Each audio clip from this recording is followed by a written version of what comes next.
Assalamualaikum warahmatullahi wabarakatuh. Jumpa kembali di channel Kata Kita. Hari ini kita akan membahas tentang jika ta'arufku gagal, lantas aku harus ngapain? Yang saat ini sedang berproses atau yang pengen tahu kira-kira gimana sih kalau kita tuh gagal ta'aruf, jangan lupa di like, di subscribe juga ya sebelum lanjut ke videonya.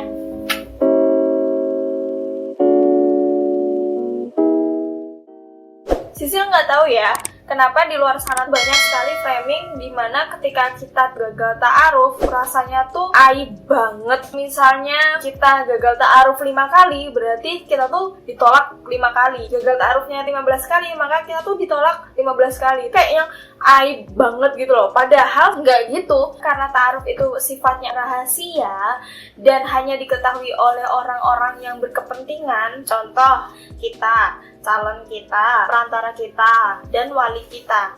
Hanya itu sebenarnya. Untuk tetangga-tetangga, teman kita itu sebenarnya nggak perlu tahu. Jadi mereka pun nggak tahu kita tuh jadi nikah atau nggak jadi nikah. Kalaupun nanti kita nggak jadi nikah, ya udah. Beda ceritanya kalau orang pacaran ya. Misalnya kita gagal ta'aruf, nggak mengurangi kesolihah hanya kita, nggak berkurang gitu loh value kita, izah kita sebagai muslimah. Karena ta'aruf itu adalah jalan yang benar, satu-satunya jalan yang memang Allah ridhoi untuk mengenal pasangan, bukan dengan CTM-an, bukan dengan chattingan, bukan dengan ya yang lain-lain itulah. Jangan sampai ketika kita gagal ta'aruf, kita tuh membenarkan kata-kata setan. Biasanya ketika nggak jadi itu kan rasanya kayak yang aduh nggak jadi nikah, ya nggak jadi nikah nih gue, ya tahun ini nggak jadi nikah, ya nggak jadi lagi. Padahal di kalimat tersebut setan akan membisikkan, tuh kan yang ta'aruf aja bisa gagal, udahlah kamu pacaran aja, udahlah kamu itu tetap aman aja, udahlah chattingan aja nggak apa-apa kali. Namanya juga kalau zaman sekarang kalau nggak mengenal pasangan dengan kayak gitu, gimana cara kita bisa mengenal orang yang mau jadi pasangan kita? Setan itu lebih pintar daripada kita. Karena apa? Pengalamannya tuh lebih banyak. Bayangkan dari zamannya Nabi Adam, coy. Terus gimana mbak kalau misalnya kita gagal ta'aruf? Kalau kamu gagal ta'aruf, pertama adalah kita harus evaluasi diri. Jadi biasanya orang yang gagal ta'aruf itu nggak selamanya dari pihak ikhwannya yang menolak, tapi dari kitanya. Kriteria kita mungkin terlalu tinggi, nggak ngaca. Maksudnya gini, kita memang boleh ya menginginkan seseorang laki-laki, seorang suami yang berwajah tampan, mapan, punya rumah, punya mobil, kaya raya, solih, amanah, jujur. boleh banget. Cuma masalahnya kitanya nih kadang nggak ngaca gitu loh. Kita ini sejauh mana kualitas diri kita. Kita pengen orang seperfect itu. Misalnya kita pengen seorang hafiz Quran. Kebanyakan hafiz Quran adalah mencari yang hafidhoh. Karena apa? Ya biar sama-sama, biar nyambung. Nggak mungkin hafiz itu nyari orang yang biasa. Ya minimal bukan hafizah tuh, minimal dia punya hafalan. Misalnya hafal juz 30. Kalau misalnya kita orang yang biasa-biasa aja mencari seorang hafiz, kemungkinan untuk diterimanya tuh lebih kecil dibanding kalau misalnya kita tuh udah hafal juz 30, juz 1 misalnya. Untuk mendapatkan seorang suami yang hafiz. Sama halnya ketika orang misalnya di diskotik, nge-club, main-main, terus nyari yang hafizoh. Hafizohnya pasti nggak mau kan punya suami yang kayak gitu. Jadi kita harus ngaca, harus evaluasi diri, apakah memang benar dari kitanya sendiri memasang target, memasang kriteria itu terlalu tinggi yang mungkin nggak cocok sama kita. Apakah kita nggak boleh mbak memasang kriteria tinggi buat suami kita? Kan secara suami itu kan jadi kawan kita, nanti kan kita yang akan diajari oleh suami kita. Boleh, asalkan dianya mau. Kalau dia nggak mau ya bubar, nggak jadi. Karena sebenarnya menikah itu adalah kondisi di mana dari dua belah pihak itu sama-sama ridho, sama-sama mau, sama-sama menginginkan untuk menjadi sebuah pasangan. Jadi nggak bisa kita menikah itu dengan salah satunya terpaksa atau salah satunya tuh mengkasihani. Nggak bisa, nggak boleh. Jadi memang harus dua-duanya tuh ridho dan menginginkan untuk menjadi sebuah pasangan. Terus yang kedua adalah cek lagi hubungan antara kita dengan orang tua kita dan hubungan antara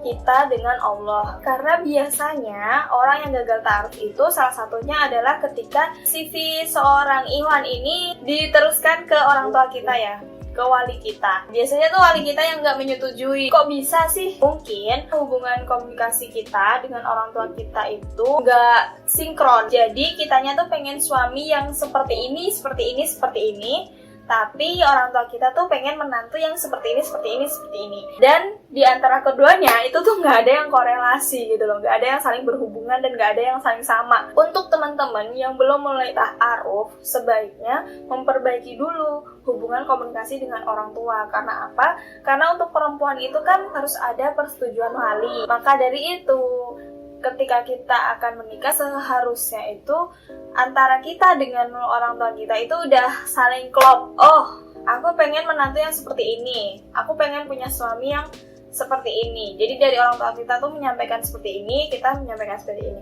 Nah, nanti dari kedua belah pihak ini nanti saling berkolaborasi. Maksudnya gini, ketika ada sifat-sifat yang ternyata itu menurut si Ahwat ini kurang sreg menurut dia karena itu terlalu keduniawian, ya kita jelaskan ke orang tua. Contoh gini, Aku pengen punya menantu yang harus bekerja PNS, bekerja tetap. sedangkan si Ahwat memikirkan rezeki itu tidak hanya dengan bekerja tetap, tapi yang penting tetap bekerja, alias tetap berpenghasilan walaupun bukan pekerja tetap. Karena apa? Pekerjaan itu kan sebenarnya nggak harus jadi PNS. Setiap pekerjaan itu ya asalkan dia menghasilkan uang dan halal, itu sudah menggugurkan kewajiban seorang suami untuk mencari nafkah untuk keluarganya. Nah, dari situ kita bisa mencoba untuk kolaborasi dengan orang tua kita, menjelaskan bahwa menurut kita rezeki itu bukan hanya tentang pekerja tetap, tentang jadi PNS atau nggak jadi PNS, tapi tentang bagaimana cara dia mencari uang, mencari nafkah untuk keluarganya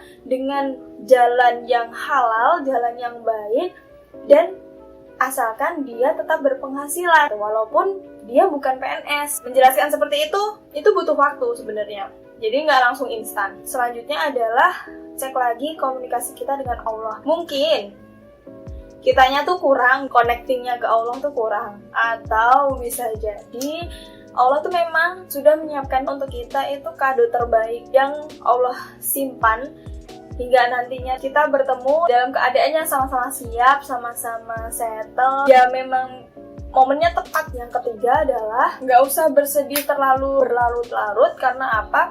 Yang mengalami gagal ta'aruf itu nggak cuma kamu. Pahami bahwa setiap orang yang melakukan ta'aruf pasti ada kemungkinan gagal.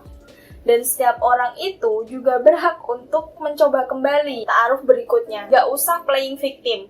Kita itu gak usah merasa bahwa kita tuh kayak yang Aduh, kok gue ya yang kayaknya nggak nikah-nikah nih? Kok gue ya yang nggak nemuin jodoh-jodoh nih? gak usah kayak gitu. Setiap orang yang mencoba untuk ta'aruf itu gak semuanya sekali ta'aruf tuh jadi. Tenang.